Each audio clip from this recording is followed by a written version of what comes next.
I'm Chaitanya Chopra. What's her name? Spin it around. What was your winning word? What was the word you spelled to win a regional?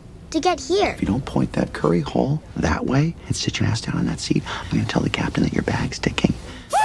Hey everybody, welcome to What the Flick. Alonso, Matt, Christy, Ben. Bad Words opens this weekend. It is the directorial debut of Jason Bateman, who stars. I didn't see it. Christy did. I did, and Jason Bateman, who I'm usually a huge fan of, stars as a 40-year-old misanthropic proofreader named Guy Trilby, who muscles his way into a very prestigious spelling bee because he has a score to settle. He says the word fuck a lot. Take a look. Hey, Guy! Hey, Slumdog. What are you doing up on the stage, weirdo? Your chair called me for help. It's like, help me. It's so heavy. Why, at the age of 40, have you decided to annoy educators, parents, and children by forcing your way into a kid's spelling bee? I'm not that good at thinking things through. We are doing all we can. And that's why this plan was such crap. I really wanted to like this. Yeah. I like the idea of him always. He's usually the smartest guy in the room, and that deadpan humor usually serves him very well. This just is trying so hard to shock us for shock's sake, and it's really not funny very often. Oh, I thought it was a lot. Okay, go. I thought it was funny a lot. Go. Like, yeah, I don't know what it is. I thought the cruelty to the children was really hilarious. Really uncomfortable and really funny in the way that he does really well. I don't think it's as over the top as Bad Santa, and I think that It's trying to be Bad Santa, I know I think. it's trying to be, Yeah. and it's not there. But it's like Bad Santa on skim milk. Like it just doesn't, like, I get, yeah, that's clearly what it's going for, and none of that stuff to me landed. It has this, you know, it's two kids after school, cutting school, being mischievous so they can go to the mom and pop store and buy a diet soda and pay for it and leave a nice tip. Like, there's no, you know, it's not, there's no corruption there at all. There's one scene of corruption, but it totally flies in the face of who these guys are, right? Eventually, Jason Bateman, you see this in the trailers, I'm not giving it away. The kid wears him down, the cute little Indian kid wears him down, and they go on this like night of drunken debauchery.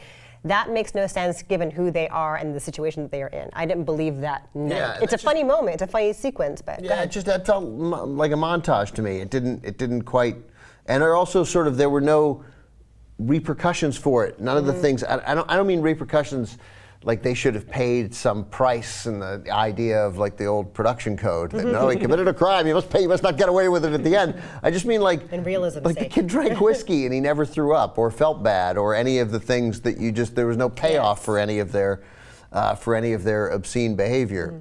I don't know. It felt false. Yeah, but you loved it. I didn't love it. I thought it was. We did. I thought it was funny. Yeah, the story's got some real problems in it, and the movie clearly wants to be shocking and yet be emotional as well. And I feel that's where it really drops the ball.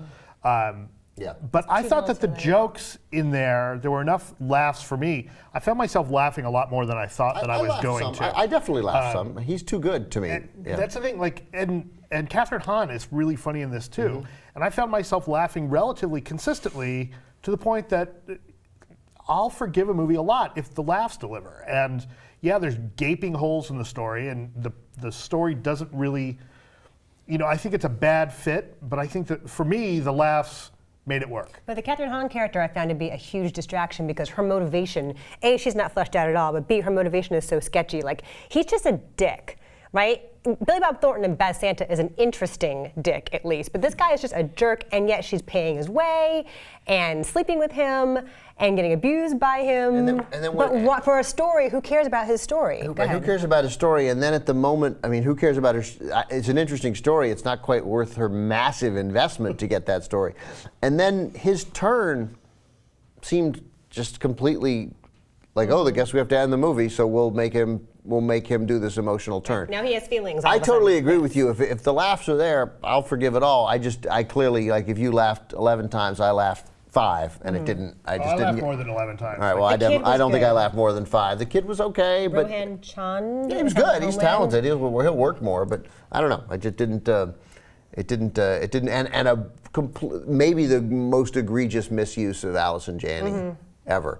Like, she's funny. She's always good. I mean, she's been in a couple of terrible TV shows that literally brightened just because every moment that she was on screen. And here, I kept thinking this role is going to be more. It's going to turn out that you know, she's his adopted mother, and, but no, it's just she She stays. gets one note to play. Yeah, he goes on to play. And all right, so Philip Baker Hall, always good. 3.8. Yeah, I gave it a 5. I think I was being kind, but it seemed super average. And 6.5. I'm feeling generous this week. And this movie made me laugh a lot. no subversion. 5.1 overall. Then our score for Jason Bateman's directorial debut. 76 on the tomato meter. Oh, is it really? Yeah. What do we do? Slipping. Bye.